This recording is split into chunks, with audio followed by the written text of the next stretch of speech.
Hello and welcome to another episode of the Construction Corner podcast. I'm Dylan, I'm your host. And as always, guys, if you get anything great out of this, please share with a friend. Today, we're going to be talking about really the construction industry as a whole, what we can do to improve, and how research and development is critical to your future success. So, after having been in the industry for a decade plus now, it's and done $750 million plus worth of projects, leading design teams of electrical guys, MEP teams, doing healthcare, um, schools, hospitals, industrial projects, you name it, I've been a part of it. And over all those years, and now looking at Fortune 500 companies, both that are listed in construction, right? So publicly traded construction companies, engineering firms, as well as some of the bigger firms just in the world, right? The Amazons, Alphabets, Intel, Google, right? All those companies, and looking at what they spend in R&D really got me to thinking. And Matt and I brought it up on a couple shows, and I want to kind of dive in here a little more on this episode why research and development is crucial, right? And you can call it a lot of things. Some firms might call it like innovation team or process improvement or anything like that, right? But ultimately, we're trying to find out ways to improve our processes and how we do things more efficiently. So I looked up the Fortune 500 companies, and on average, they invest 5% of their revenue into research and development. The top three R&D sectors are communications equipment with 16.9%, internet services with 17.95%, and software with 19.35%. The top firms are Amazon, Alphabet, Intel, Microsoft, Apple, Johnson & Johnson, and General Motors, right? Those are the top R&D spenders. And then construction and engineering as a sector is near 2%, right? Less than half of the average investment in research and development. And why do we start with these statistics, right? First, we got to know where we are, right? Like, how much are you as a firm spending on research and development, on process improvement, on systems, right? Like, in anybody dedicated to processes. Let's start there, right? So, because if we're going to talk about technology, the future, and how construction lags in productivity and profitability, then we need to look holistically at what highly profitable companies are doing, right?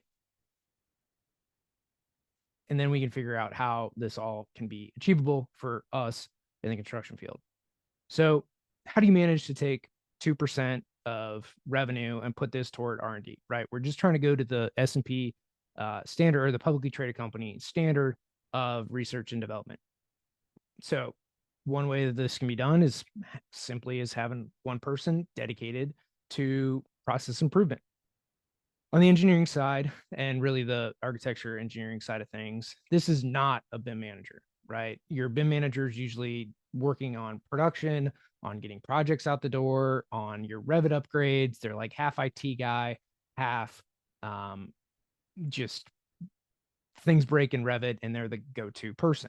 This is not that guy. This person is dedicated to really figuring out process improvement. They're dedicated to figure out how softwares work, which softwares to vet, which projects to try them on, to test them in sandboxes, to go through processes and checklists and total process improvement. That's what this person is dedicated to. Now, if they make $100,000 a year and just say weighted, they have 125, so $25,000 worth of benefits, right, in some way, shape, or form with healthcare, Social Security tax, like all the taxes on that employee. Let's just say weighted, they have $125,000 salary. So with 2%, that goes to $6.25 million in annual salary expense. So your firm would need to be doing at least that, probably 7 million in revenue, probably 8 million in revenue a year to dedicate one person making 125 grand or 100 grand to this R&D position. And for a small firm, that's a pretty big chunk of money to put towards somebody to do this. But just know that if they find a 2% improvement, right? 2% across the entire firm, they've paid for themselves.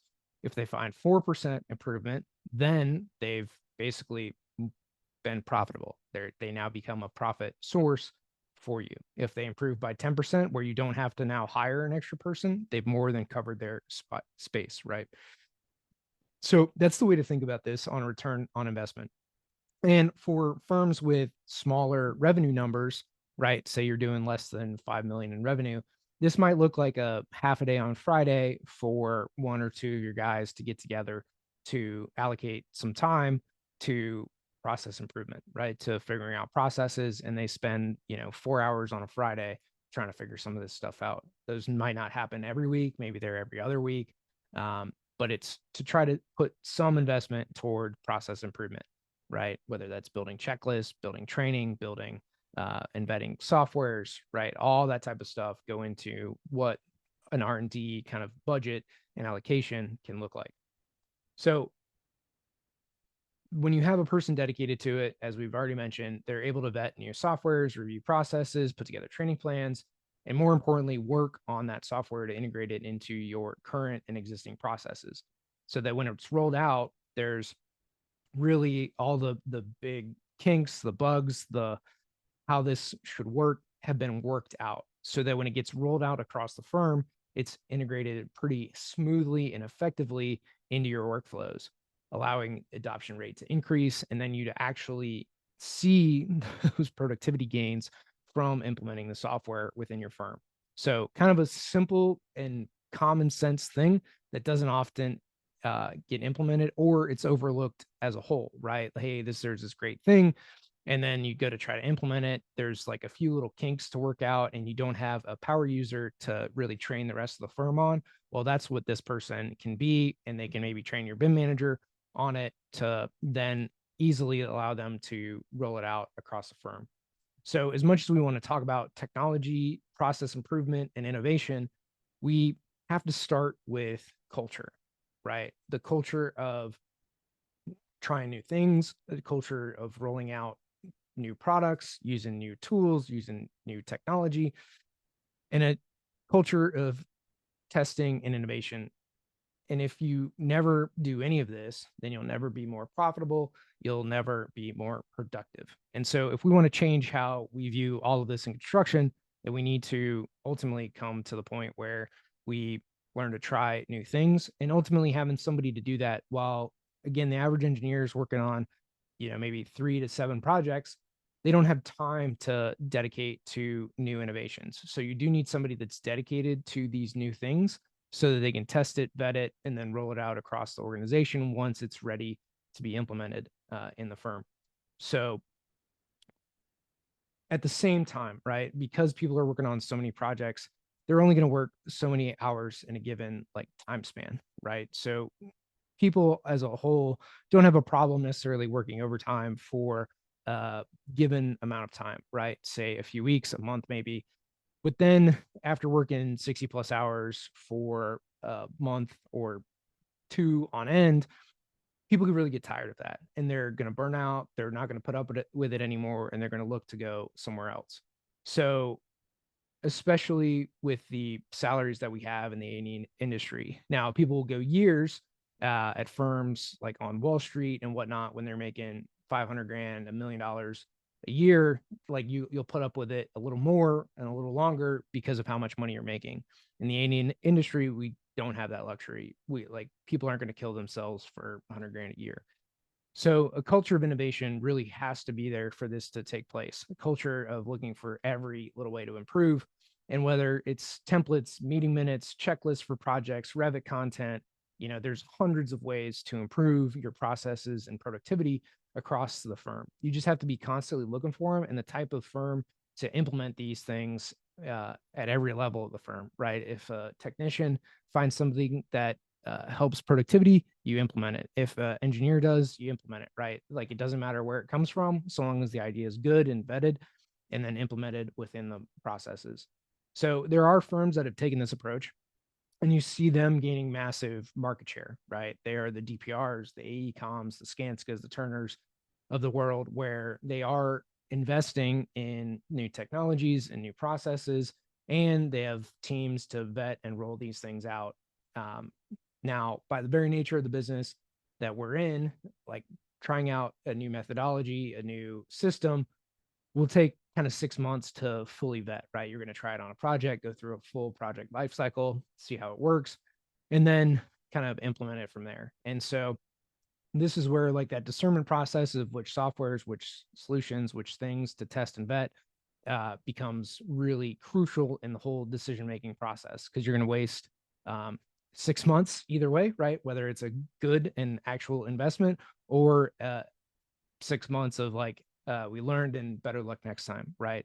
And then you have to, even if it didn't work the way that you wanted to, you have to go and try something else on a next test to see that it works. So you can't get discouraged after the first project doesn't go the right way with a new set of software. And this is where a lot of people kind of throw the baby out with the bathwater. Is a test doesn't go well, a new technology doesn't work the first time, and they kind of just toss the whole thing out the window and not come back to it.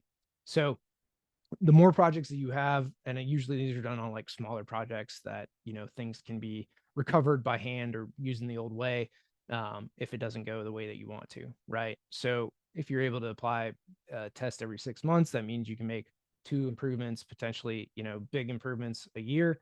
And if each of these improvements is only 5% of the company at large, then you just made a 10.25% improvement in a year, right? The first one's 5, the next one's 5, they compound on each other. So it's 10.25%. And that's not a small improvement, right? So with this, like, this is why a dedication to improvement is so important. And it's the only way that you're going to guarantee that you'll improve is to be dedicated to improving, right? Makes sense.